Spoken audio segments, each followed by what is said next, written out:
Okay, now we are going to begin scripting in Unity. And the first thing that I want to do is to create a folder for my scripts to go in. And scripts are what make things work.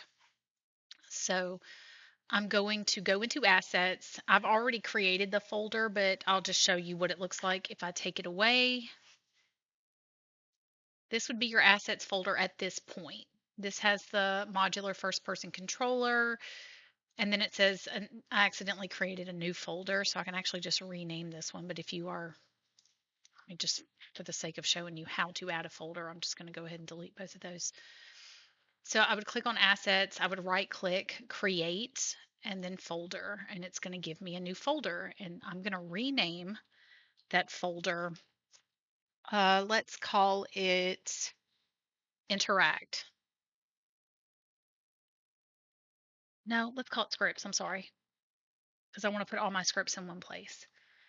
So I'm going to go into the scripts folder, right click it, create C# script. So this is the method we're going to use to input these scripts.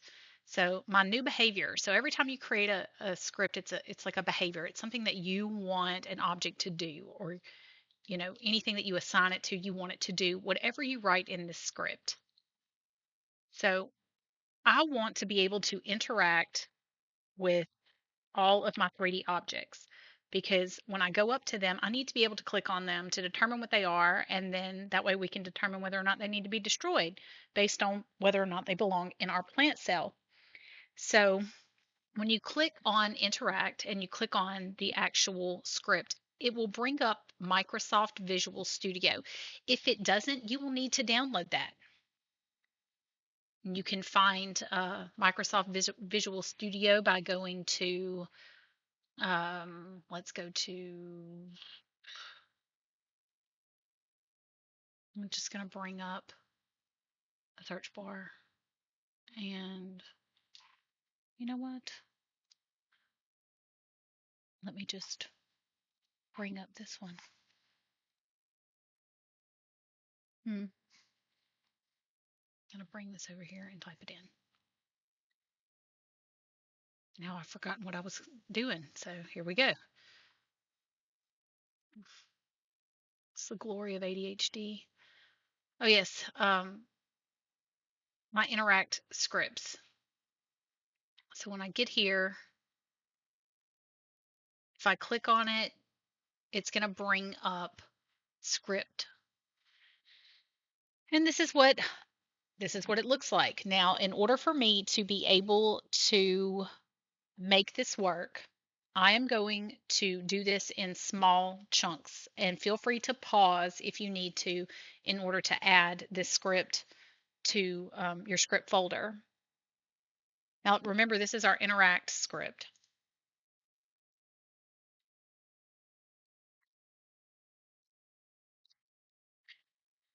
So I found this script in Unity, but I want to show you how to do it. And since we have named the folder, script, um, since we have named the script Interact, I apologize. It's going to show up right here because this is the one we're working in. And it's a public folder, public class Interact mono behavior.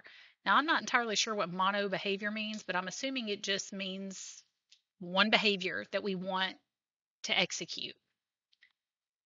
And the only reason why I'm saying that is because mono means one. So we're just going to go with that. It's probably completely wrong. Do not hold me to that definition.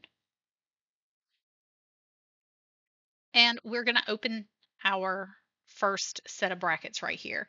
Underneath that, where it says public class Interact mono behavior, we're going to come down, and right underneath number 6, we're going to press enter. When we do, it's going to bring it right here, and we're going to type public transform space colon space Nope, not colon. Space, interactor, source, and then we're going to put a semicolon. And that will be on line 7. On line 8, we're going to come down and we're going to put public, float, and then we're going to open up interact range, and we're going to do that with a semicolon. I'm going to delete this line of text because it's not important at this point. And then it will give me void start and close, open and close parentheses.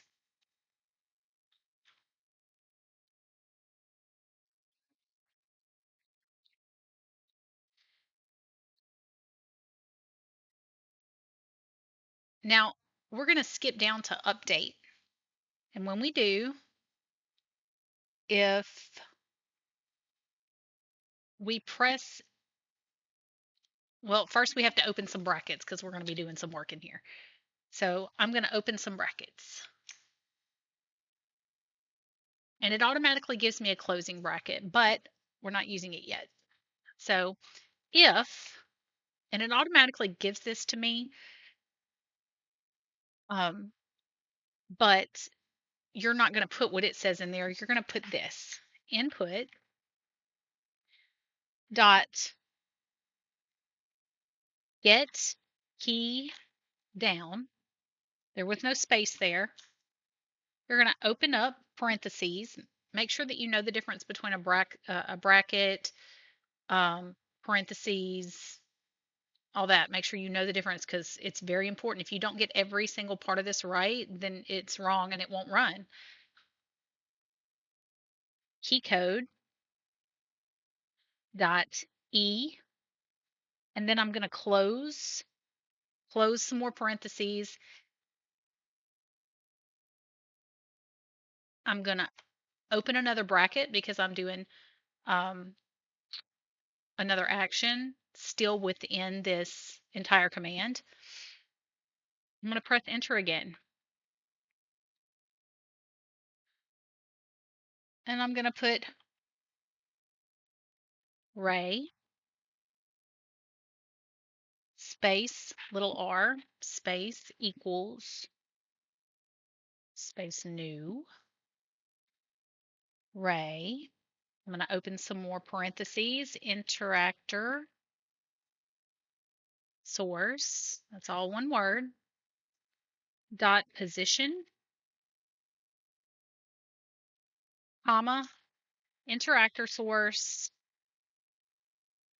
dot forward, close those parentheses, and then I'm going to put a semicolon without a space. And then I'm going to move down to the next line, and it should indent me on its own, and that indentation should be right underneath the word Ray. And it did. If physics dot raycast open parentheses small r comma space out ray cast hit info, capital I on info, it makes a difference, comma interact range double close parentheses space, and then it gives us our open right here already, so I'm just going to put tab. I'm going to go down. It should indent, and it should indent to about right here under physics. And guess what? It did. But it gave me an extra parentheses right here. I don't know why it did that, but we're going to try to run it. Right, interactor source. Now I'm going to check all of my commands and make sure that I have everything where it's supposed to be. So I'm going to move this back up because that's where it needed to be with a space. And this actually lines things up a little better for me. There should not be a parentheses here, so I'm going to take that away. It should be right here.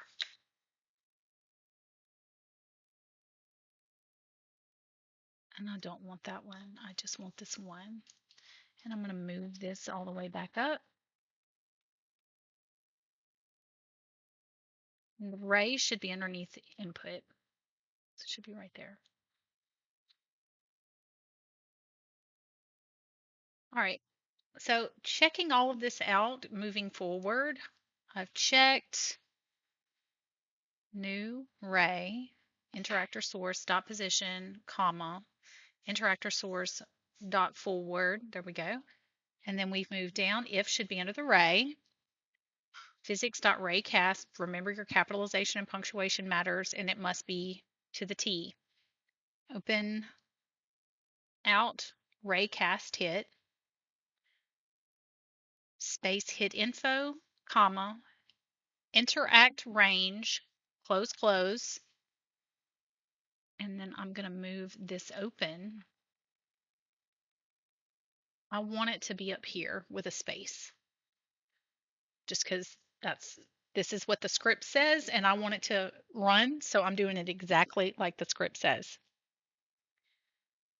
So now I should be over here under physics, and I'm going to type if space hit info, capitalize the I in info, dot collider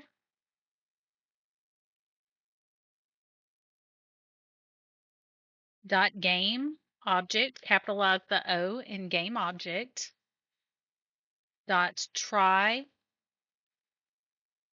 get component, and it will automatically give me that as a suggestion, but I'm going to type it in because I want to make sure that I get this exactly right.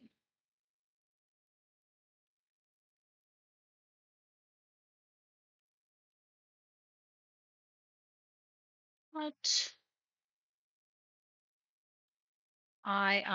Two double I's, interactable,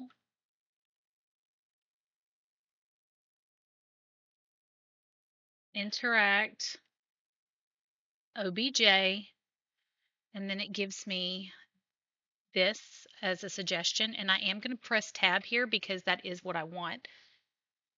I want that to be just like that is. I'm going to move down to the next line. I don't want that to be set up that way. I want it to move it down to that next line. I don't know why it's behaving that way, but we're going to do it. So right under hit info, I'm going to start the next line with interact and OBJ. And so I want to interact with the object. Dot interact. And I'm going to put a semicolon. There is no space there. Now at this point, I should have this closing. What is this called? Squirrely bracket thing? I don't know. I should have one under this if. I should have one under this if. I should have one under this if, all the way down here. I should have one under the V in void, and I do. On line 23, which is, well, I guess it really doesn't matter. Public class, I'm checking everything, making sure. I have one under the void. I should not have this one, but I should have one under the P. So I should not have this one, and I should not have this one. And this one can actually be moved up to right under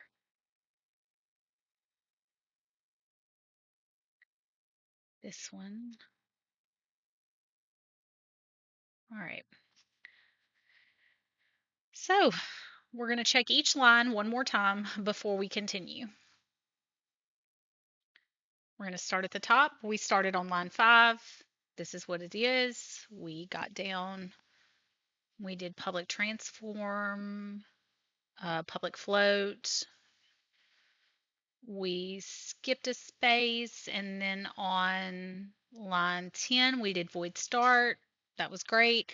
Now here's where we had an issue. This should have been up here. This should have been on line 12. That is correct. I'm going to delete this line that just explains what's going on because it's unnecessary. And I want to make sure that my spacing is perfect. So I'm going to move all this up one line. So 14 should be void update, and it is. And then we've already checked all of this. So now I'm going to press Control S. And if there are no errors, that's great. If there are errors, it will show me what it is. The name interactor source does not exist in the current context. So let me go back and look. The name interactor type. So let me see what they give me as a possible fix. Show potential fixes. Generate property interactor source. So let me just generate it, see what happens.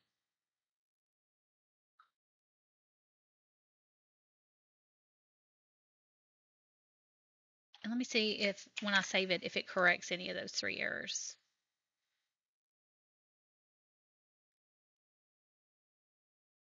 Show potential fixes. It's not showing me. Show potential fixes. Object does not contain a definition for position. So do I need to, let's see.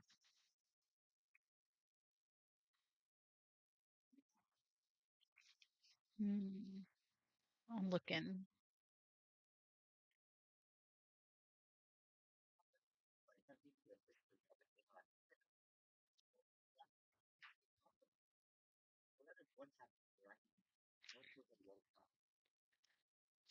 I'm rechecking all of my code because you have to be like really, really specific. Let me see what this is. 3 errors.